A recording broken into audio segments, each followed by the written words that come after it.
All right, so IhmirSmith-Marsette is kind of one of those players that, for the most part, production doesn't equal talent. At least his college production doesn't equal his talent. Iowa kind of messed up a little bit in terms of, well, their quarterbacks weren't very good. So it was hard to get him the ball. But Marsette here, he is actually able to kind of translate a track background to the actual football field, which is kind of something that doesn't always happen. But he is able to do it, and he just has very easy speed, and he's able to stack defensive backs vertically down the field very easily. So it's kind of what happens when you're able, you got the track background, you can run like a gazelle. He ran a 4.47, but he looks much faster than that. He is fast. Now, Iowa did attempt to kind of manufacture some touches for him, whether that be on reverses, jet sweeps, some tunnel screens, some bubble screens, things of that nature. Just because, like I said, they couldn't always get the ball downfield to him because their quarterbacks were not really, you're not working with, what a lot of people were talking about at the top of this draft with like the Trevor Lawrence or the Zach Wilsons. You weren't working with that with Iowa. You got Nathan Stanley, CJ Beathard. That's what you're working with. So now he isn't the biggest guy. So at the next level, you could see maybe every once in a while size and functional strength just occasionally become a problem when it comes to this if you can't fully separate. Now, he's only 6 foot 181. However, I think he's fast enough to where I don't think it's going to be that much of an issue. And he's kind of mostly just a weapon.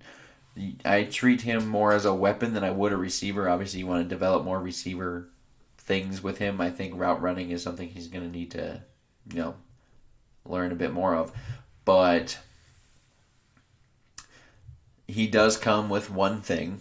And like Nwangwu, Smith-Marsette here, he is kind of known for returning kicks. So he could potentially be in the kick return market here for us. And he did average 28.7 yards per return for his career. And he's going to have to learn the nuances of route running while probably doing either kick and or punt returns. I think the idea is for one of them to do punt returns, the other one to do kick returns. I think that might be the idea to see if one of them can do punt returns. That one will do punt returns, and the other one might do kick returns. That's kind of what I'm thinking right now. Or who knows, maybe they just like maybe they're kind of going to a new way of things where you add guys who become returners when the ball gets in their hand. Maybe. But yeah, as of right now, though, I think he's more of a gadget and return guy. Now, he can he can stretch the field with his speed, but I don't know how often they're going to do that because we do see a lot of 2-3 tight end sets in this offense. Don't know if we see many 3 receiver sets. And even then, there's no guarantee he's the third receiver because we all know they love Chad Beebe. Why? I can't tell you. But they like Chad Beebe. Old BC Johnson's still there. So there's no guarantee that this 5th round draft pick, who looks like he has potential, will be the wide receiver 3. Although I wouldn't be shocked if he's in the mix because it's not a good group. Now, it may be worth mentioning this, though.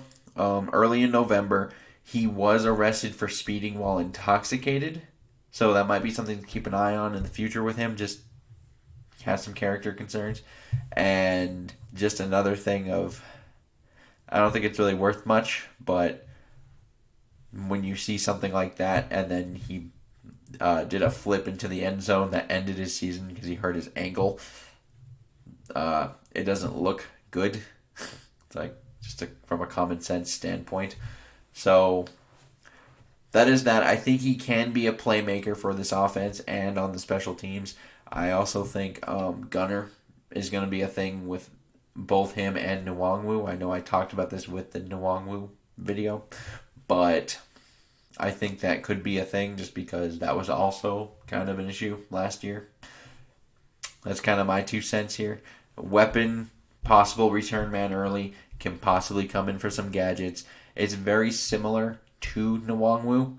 Just this one's more receiver. The other one's a running back. So with the running back, you might be using him more like a receiver, where this one's more of you put him in the slot and you might fake some jet sweeps, give it to him, do some bubble screens, tunnel screens, things like that. Maybe do some play action shots to him. Things of that nature where, just how it is. I would like to know your guys' comments down below. Like and subscribe if you enjoy the content. And until next time, I bid you all adieu.